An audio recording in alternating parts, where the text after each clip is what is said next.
Kagulat World, buong Europe ginulat. Alexandra Ayala muling nagpakitang gilas sa ITF Manacor matapos patalsikin ang Spanish champion na si Ivonne Cavallé-Reimers sa isang 3-set comeback, 5-7, 6-1, 6-2 na nagpamalas ng tapang at tactical maturity mula simula hanggang dulo. Ang panalo na ito ang unang professional ITF title ni Ayala, isang malinaw na patunay na ang kanyang talent ay hindi lamang pang junior, kundi may kakayahang magtagumpay sa senior circuit. Ang paraan ng kanyang pag-recover mula sa unang set loss at ang dominance sa ikalawa at ikatlong set ay nagpapakita ng mataas na physical conditioning at match IQ na bihirang makita sa ganitong edad at experience level. Mahalagang bahagi ng tagumpay niya ang koneksyon sa Rafael Nadal Academy, kung saan hinubog ang mga elemento ng kanyang laro. Baseline control, court awareness at competitive grit, na nakatulong upang talunin ang mas nakatatandang karibal sa clay court setting ng Manacor. Ang pag-angat na ito ay sumusunod sa iba pang mga international performances niya na nagpapakita ng mas malawak na potensyal sa mas mataas na level ng professional tour.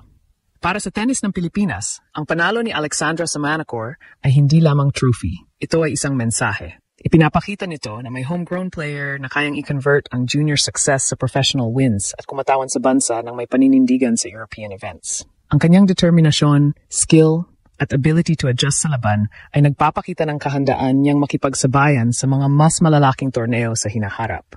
Sa kabuuan, ang tagumpay ni Ayala ay panalo sa scoreline at panalo rin sa mensahe. Ang kanyang performance sa Manacor ay patunay na tumataas ang level ng Filipino tennis, hindi lamang sa youth stage, kundi pati sa professional ranks. Ang buong Europe ay talagang ginulat at malinaw na si Alexandra Ayala ay isa ng player na dapat pantayan sa global tennis circuit. Sa pag-aanalisa ng tagumpay ni Alexandra Ayala sa ITF Manacor laban kay Ivonne Cavallé-Reimers, makikita ang malinaw na pag-unlad sa kanyang laro na higit pa sa simpleng junior promise. Ang 3-set comeback na 5-7, 6-1, 6-2 ay nagpapakita ng hindi lamang physical na kakayahan, kundi pati na rin ang matinding mental resilience at tactical maturity. Ang unang set ay nagpakita ng challenge at pressure, kung saan nasubok ang focus at adjustments ni Ayala laban sa isang seasoned European player. Ngunit ang paraan ng kanyang pag-recover sa ikalawa at ikatlong set ay nagpapahiwatig ng strategic adaptation.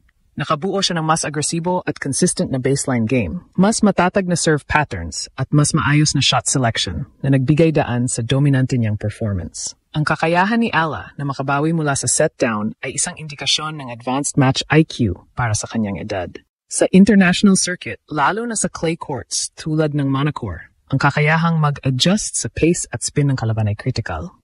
Ang kanyang court awareness ay naging evident sa paraan ng pagpoposisyon, pag-anticipate sa shots, at pagbibigay ng pressure sa errors ng kalaban. Ang consistent footwork at stamina ay nagbigay rin na edge sa kanya, sapagkat ang pangatlong set ay pinuno ng long rallies na humingi ng pinakamatibay na combination ng speed, endurance, at mental toughness. Mahalaga ring pansinin ang papel ng Rafael Nadal Academy sa kanyang pag-unlad.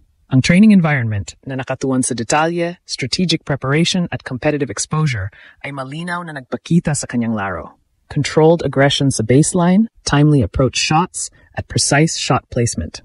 Ang kanyang tactical maturity ay hindi lamang resulta ng raw talent, kundi ng maayos na mentorship at exposure sa high-level clay court competition. Ito ang nagbigay sa kanya ng kakayahan na i-exploit ang kahinaan ng mas nakatatandang Spanish champion, pati na rin ang kakayahang i-maintain ang momentum pagkatapos ng unang set. Sa broader context, ang panalo ni Ayala sa Manacor ay may malaking epekto sa tennis ng Pilipinas. Ito ang unang professional ITF title niya at nagtatag ng bagong benchmark para sa Filipino players sa international scene. Ipinapakita nito na ang junior success ay kayang i-translate sa professional wins, isang aspeto na bihirang nakikita sa Southeast Asian tennis. Ang kanyang laro ay naglalaman ng balancing combination ng power, precision, at composure. Isang indikasyon na handa na siyang makipagsabayan sa mas mataas na level ng professional competition. Sa kabuuan, ang victory ni Alexandra Ayala sa ITF Manacor ay hindi lamang isang panalo sa scoreline. Ito ay pagpapakita ng strategic growth, physical preparedness, at psychological resilience. Ang kanyang performance ay malinaw na signal na ang Filipino tennis ay may racing star na kayang humarap sa international challenges at magdala ng pambihirang mensahe sa buong Europe. Si Alexandra Ayala ay handa at deserving na kilalanin bilang seryosong contender sa professional circuit. Sa pagtalakay sa mas malalim na epekto ng panalo ni Alexandra Ayala sa ITF Manacor, malinaw na lumalampas ito sa simpleng achievement. Ito ay nagtatakda ng precedent para sa Filipino tennis sa professional stage. Ang 3-set victory laban kay Yvonne Cavalier-Reimers ay nagpapakita ng kombinasyon ng talent, preparation, at strategic adaptability na bihirang makita sa mga players na nasa transition pa mula junior circuits papunta sa senior professional level. Ang paraan ng kanyang pag-adjust sa loob ng laban, mula sa unang set loss hanggang sa commanding control sa ikalawa at ikatlong set, ay indikasyon ng mataas na match IQ na critical sa pagsabak sa mas malalaking tournament sa Europa at sa iba pang bahagi ng mundo. Ang tactical growth ni Ayala ay kitang-kita sa kanyang decision-making sa bawat punto. Sa unang set, nasubok ang kanyang patience at shot selection. Ngunit sa second set, ipinakita niya ang kakayahang mag-shift ng gears. Mas agresibo sa baseline, mas controlled sa rallies, at mas maingat sa pagpuposisyon sa court. Ang ikatlong set ay naging showcase ng kanyang stamina at consistency, na pinagsama ang technical execution at mental resilience para tuluyang mapigilan ang kalaban. Ito ay malinaw na patunay na hindi lamang raw talent ang bumuo sa kanyang panalo, kundi ang discipline at structured preparation na kanyang pinaghirapan sa loob ng akademya at sa international training. Mahalaga ring suriin ang role ng Rafael Nadal Academy sa kanyang pag-unlad. Ang exposure sa high-level coaching, clay court strategies, at competitive simulations ay nakatulong sa kanya upang makapag-react na maayos sa pressure at unpredictable scenarios sa court. Ang bawat rally ay naging test ng kanyang tactical awareness at ability to execute under stress, na nagpakita na kaya niyang i-apply ang natutunan sa training sa real match situations. Ang combination ng mental toughness, footwork efficiency, at precision sa shot-making ay nagbigay sa kanya ng edge laban sa mas nakatatandang European player na nagpapatunay na handa na siyang sumabak sa mas mataas na antas ng kompetisyon. Para sa Philippine tennis, ang panalo ni Ella ay higit pa sa isang trophy. Ito ay simbolo ng pag-angat ng bansa sa international arena. Ipinapakita nito na may homegrown talent na kayang lumipat mula junior success patungo sa professional wins at na may kakayahang harapin at talunin ang mas matitinding kalaban sa Europa. Ang kanyang development trajectory ay isang inspiring model para sa mga kabataang manlalaro na nagpapakita na sa kombinasyon ng talent, preparation at resilience, posible ang makamit ang mataas na antas ng professional tennis.